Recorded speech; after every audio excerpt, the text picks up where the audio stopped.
Hey, how's it going out there? Doggone hunt. Heading to work. Doing just like you don't like. I'm driving and videoing.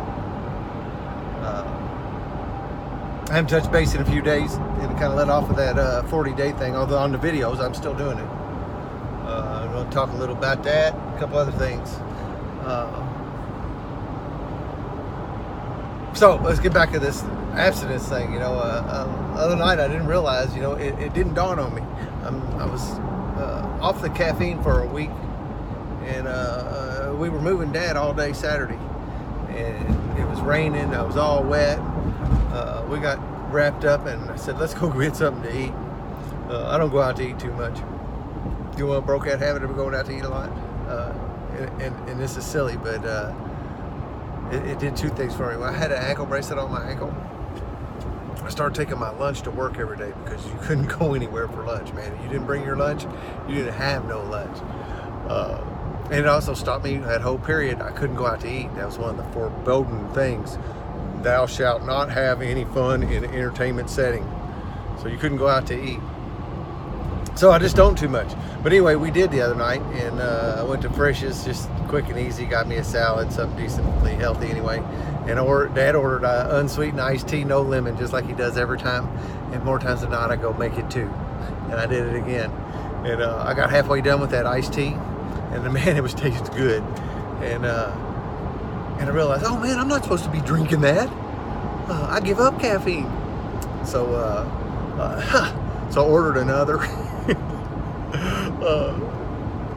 Yeah, caffeine never did drag me down. I'm not too worried about that. I'm gonna try to do something I've never really done a lot, been very good at doing before, and that's moderate this caffeine use, stop the daily thing. There's a couple things with it that's bothering me. One of them is just the flat out dependence on it, man. You know, gotta have my coffee in the morning, man. I can't survive without it. If I get so wound up and tightened into something like that, except for like oxygen and nutrition, I gotta look at that. So, and the other thing I didn't like about the caffeine was this roller coaster of like caffeine boost, good. Caffeine's going away out of my system, dump out, way down. Oh, I'm tired, I want a nap, need some coffee. Up again, coffee. I didn't like that roller coaster ride. That also reminded me of just about every substance I've ever done. So anyway, let's see about moderating on it, man, and just not sweating it. I haven't had any. I did have some green tea the other day, and I'm not sure, hot tea.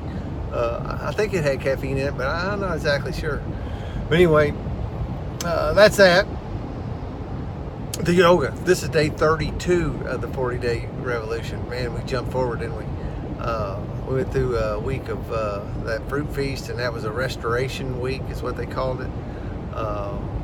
Trying to restore, had to take time for yourself, slow down, one of my key things my sponsor told me a long time ago, man, is I needed to learn to take my foot off the accelerator. Didn't mean I stopped, right? Not hit the brakes, just take the foot off the accelerator.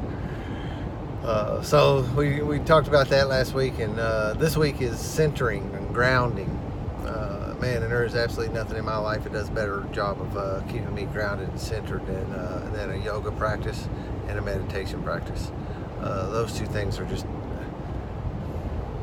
you know, they're ancient skills, right? Ancient practices. People have been doing both of them for, well, I'm not going to say probably thousands of years, I guess.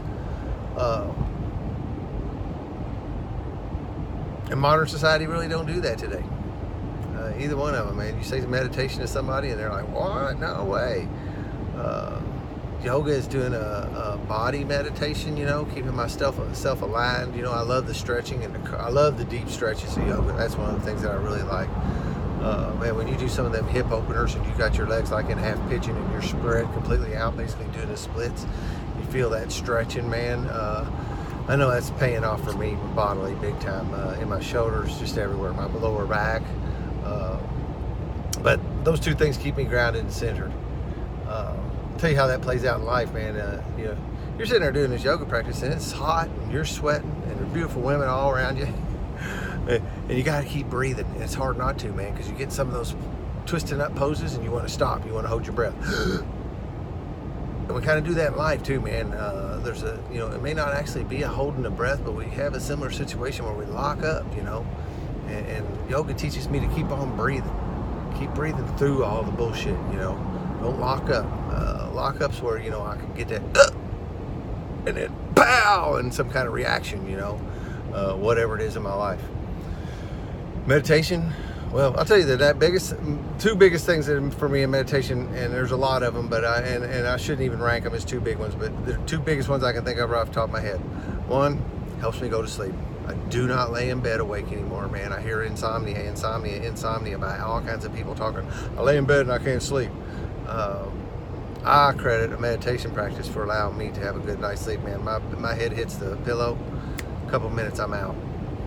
Another thing it does, lets me take naps, and efficient naps, I don't lay around waiting to fall asleep. I can take a 10, 15, 20-minute nap, something like that, and I'm not wasting time getting in the nap, man. I can go into like a meditative state and go out, and sometimes I don't think I fall completely asleep.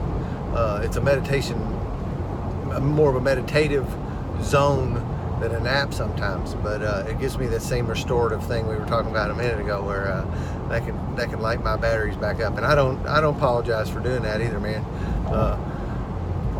I'll go do it at work. I'll come out to the car if it's a nice day or a not nice day, just as long as it ain't freezing cold or burning up hot, and sit in the car and do that for 15 minutes. I got people around me that go out and take 15 fucking cigarette smokes or breaks a day. I can have a little 15-minute restorative session. I don't feel guilty about that, and I won't apologize for it. It doesn't happen every day, but when I need it, and then I'm recharged, right? Bam, back in the game. All right, so we're getting to the end. This if this is 32, so 8 more days, right? And I think the closing ceremonies, the final, they're gonna have some kind of banquet, some kind of thing. A week from tonight, I believe. Yeah, I think it's 8th of March, I think. So that's going to be cool. I'm going to another yoga workshop tonight called the 5th Pillar, learning to put flow in your life, in and off the mat. One of the things when you're doing the yoga that I do, you flow from pose to pose. You don't want it to be a herky-jerky kind of thing, man. You will flow, and it's almost like a dance. Heard another guy, Joe Rogan, the other day said, yoga is like martial arts by yourself. I really like that. So heading to that tonight. Keep on doing a lot of cool stuff, man. A nicotine abstinence is off the door, or off the table, but I'm gonna keep on keeping a check on that. I don't want to get back into being a total coffee addict and like I was. I really wasn't ever a soft drink guy, but it is day 135 of no nicotine. This is day 1156 of no dope and no booze. I'm having a blast recovering with y'all. Doggone Hunt out.